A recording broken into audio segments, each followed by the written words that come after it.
The Boston Celtics are coming off of an impressive NBA Finals appearance, and now they look like they haven't skipped a beat sitting at the top of the NBA. Hey guys, my name is Manuel Camia, and before I jump into this video, I just want to ask you guys to give me the HBO special, and that is the Help a Brother Out. You can do that by hitting the subscribe button and leaving a like underneath this video. It helps me out a lot. But aside from that, let's jump back into this video.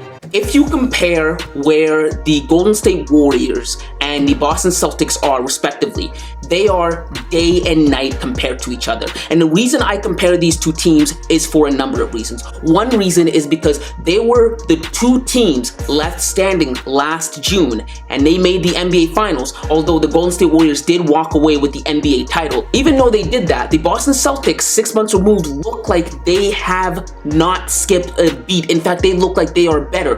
And when you compare the Golden State Warriors and the Boston Celtics 6 months removed, it seems like one team has figured it out, the Boston Celtics, and the other, the Golden State Warriors, is struggling if you look at their record. Now, one of two things could be happening here. Either the Golden State Warriors regressed in just a span of 6 months due to age and injury, or the Boston Celtics found another notch that they were able to hit.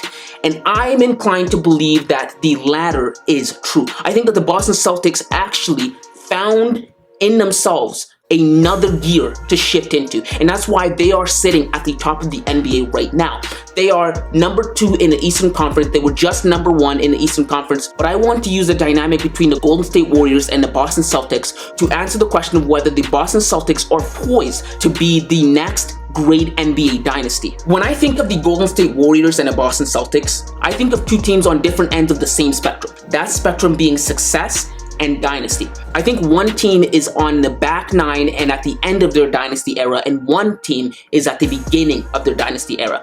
The team that is on the back nine is the Golden State Warriors. For the better part of the last decade, the Golden State Warriors have been the gold standard. They've been the team that every other team has tried to emulate, whether that is how they play, whether that is how they coach, whether that is how they manage. The Golden State Warriors have dominated the landscape for the past 8 years. In the last 8 years, they made the NBA Finals 6 times and have won 4 NBA titles. And one thing slowed down for them in 2016 when they lost to LeBron's Cleveland Cavaliers. What did they do? They went out and they got Kevin Durant, and they added Kevin Durant to an already impressive roster. That is the management part that I was talking about. And just 6 months ago, they won their latest NBA title. But even though they won that title, with the way they've started the season, I think it's safe to say, if nothing changes, if they're unable to go out and acquire a special talent like they did with Kevin Durant, I think that the Golden State Warriors dynasty might end. Their head coach Steve Kerr has said the exact same thing. He said, we've seen the writing on the wall. This thing can't last forever. At some point it's going to end,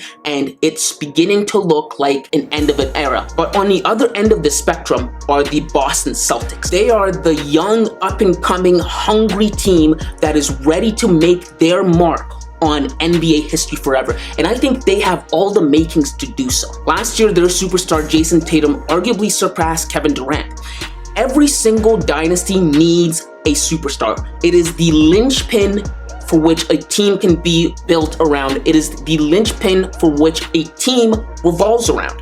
And Jayson Tatum, in my opinion, cemented himself last playoffs as a superstar. And I think he did that when he outperformed, outclassed, and outplayed Kevin Durant and swept his Brooklyn Nets. And it was an awakening for everybody else in the entire NBA. Everyone had their eyes on Jayson Tatum. And to me, it was the taking of a torch, because Kevin Durant was Jayson Tatum's comp. And don't get me wrong, Kevin Durant is still one hell of a player. He is a tremendous talent, evident by how he's still averaging 29.9 points this season and 6.6 assists. But I think at this point in their respective careers, 1 for 1, I think Jayson Tatum has surpassed him. He's averaging 30.2 points. He is younger. He has less injuries on his resume, and the eye test just confirms it. When I watch Jayson Tatum, I see a guy who has figured it out, who's clicked, a guy who knows his spots on the court, a guy who knows how to win a game, a guy who knows where to go, how the ball's gonna go, who's coming up to.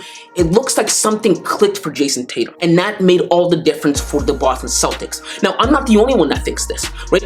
I think the Boston Celtics organization think the same thing, evident by how in the offseason, when Kevin Durant requested a trade and was available for a trade, they could have straight up 1 for 1 traded Jayson Tatum for Kevin Durant, and they opted not to. Why? Because they saw what Jayson Tatum did in the playoffs last season. And also, another NBA legend, Paul Pierce, thinks the same thing. Now, Paul Pierce is a Boston Celtics legend, and he is a fan, so he might be biased, but I still think that he's correct. Now, moving on from Jayson Tatum, another linchpin for the Boston Celtics is Jaylen Brown. Jaylen Brown has bloomed into a magnificent number 2 player for the Boston Celtics. In my opinion, I think he outplayed Jayson Tatum in the NBA Finals last season, and I think that's just because the moment just got a little too big for Jayson Tatum. But to me, it's clear that when you put these 2 players next to each other, you can tell that Jayson Tatum is the star and Jaylen Brown is the number 2. Every superstar needs a number 2. Every Micheal Jordan needs a Scottie Pippen.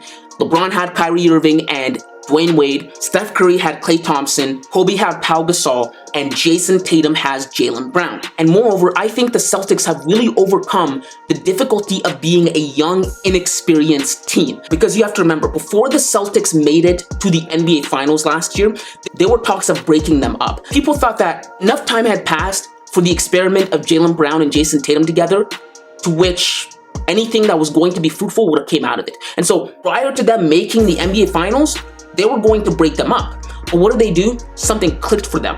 They figured it out. And what happened? They swept the Brooklyn Nets. They beat the Miami Heat.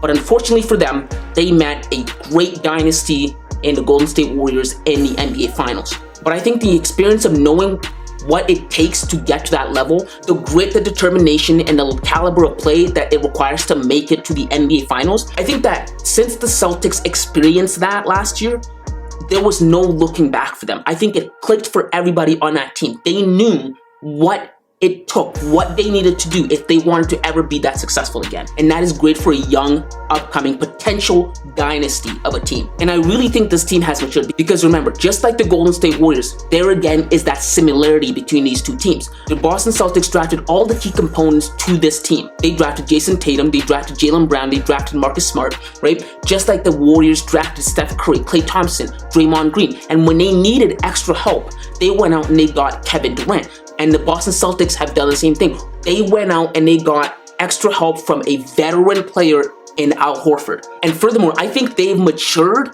evident by the fact that they didn't miss a beat, even though the coach that took them to the NBA Finals last year, Ime Udoka, got ousted, and it didn't matter.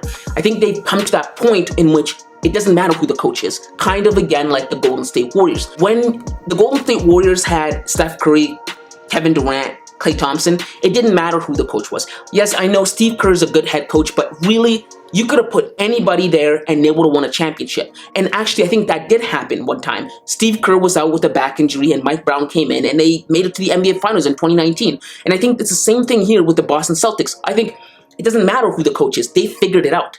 It's clicked for all of them. They know what it takes now, and they know they have the talent to make it. And that is very scary for the rest of the NBA. I think this team is poised and has the potential to be the next dynasty for the NBA, the dynasty of the 2020s. But yes, guys, those are just my thoughts on this whole situation. If you like this kind of content, make sure to hit the subscribe button. Let me know your thoughts in the comments below. And until next time, kids.